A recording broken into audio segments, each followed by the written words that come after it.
all my sisters were married at the age of 10 and 12, early marriage. According to the Maasai community, every girl, it was compulsory, must get a husband, and this is chosen by the father. You had no opportunity to choose for yourself a husband or a life partner. And in this case, my father had a tradition of giving his daughters to old men, even older than him. When I was about 7 years old, my dad left to be with the Lord, and so I had to be brought up by my mother as a single mother. Many times we were going without food. There are many times that the day just ends because my mother was just a housewife, and due to the nomadic lifestyle, at times the goats are dead, there are no cows, and so we could sleep hungry. And at that time, for a young Maasai girl to go to school was not something usual, and everybody was like, she's going to waste her time, she should get married immediately. The community were disturbing my mother. Why are you not giving your daughter for marriage? Most of my friends had dropped out of school and were married off at an early age, 12, 15. It was not easy for someone to reach 15, 16 years.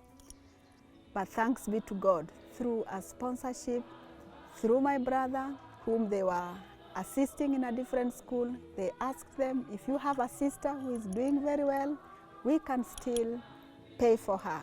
I believe that was the turning point. And when I went to school, I came to know the Lord when I was 10 years old. I gave my life to the Lord. And I was also courageous because of the word of God. God gave me a spirit of courage. Those who trust in the Lord are like Mount Zion, which cannot be shaken but endures forever. As the mountains surround Jerusalem, so the Lord surrounds his people, both now and forevermore. These verses are really an encouragement to me, because just like the mountains surround Jerusalem, the Lord has surrounded my life. And I will not be shaken despite the challenges, despite the other obstacles, life background, the poverty, the lack of finances. The Lord has been my provider. When I was in high school, this rich man who had already a wife, he told himself, my first wife is illiterate, and I need someone who could write and keep my accounts. He could just bring food to my old mom. He even promised to give them land near the river. I don't, was I being tested like Jesus? I don't know. So this rich man thought, with all his wealth, he will convince the poor family so that I can accept.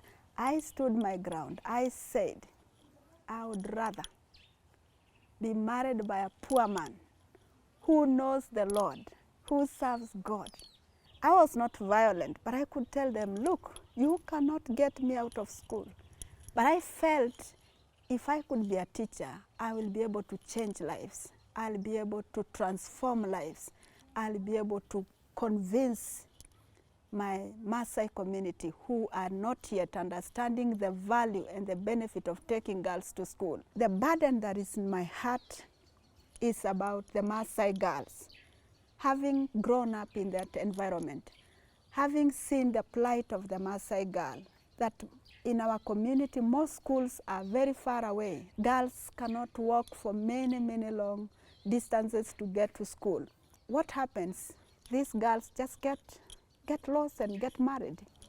And so I thought if we could have a boarding school where these girls could spend more time in school, then they will not have any challenges of temptations and all that. I'll have an opportunity. So this is where the vision came about.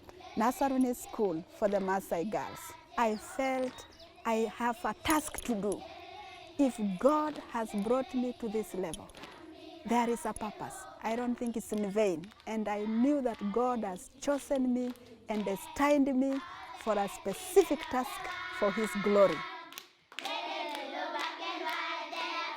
Kaskazini